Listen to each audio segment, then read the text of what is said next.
This is a topic that you've tried before. So now we're still writing an equation, but this time we're writing an equation from a graph. Okay. Now we have the same equation, right? Which is we have y equals mx plus b. Okay, and we have the same needs, which is we just need the slope and the y-intercept. So as soon as I have the slope and the y-intercept, I have enough information for my equation. So what you're going to do is you're going to first, if you have a graph, you're going to identify the y-intercept. Okay, now let's say this is your graph. Okay, the y-intercept is this point right here where the line hits the y-axis. Okay, so here's the y-axis, right? This is, and that's the y-intercept.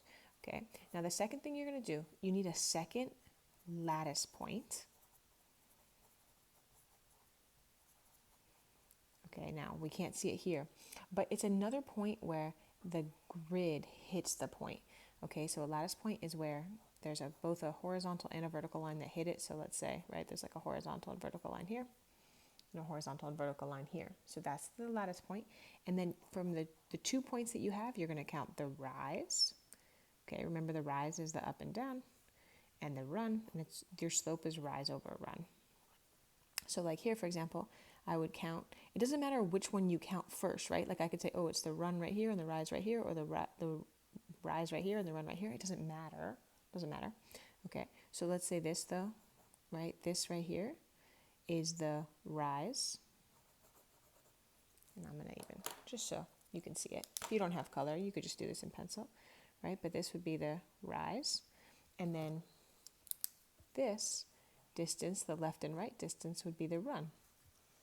Okay, so we count the rise and the run. That gives us our slope. Now sometimes we have to simplify it. Okay, and then just remember, in terms of the sign of the slope, if the slope is uphill from left to right, this is going to be a positive slope. If the graph goes downhill from left to right, like this one, this is going to be a negative slope. And then if the line is flat like this, that's a zero slope. Okay, and then that equation would look like this. Okay, y equals, right? So reference these notes as you look at the graphs.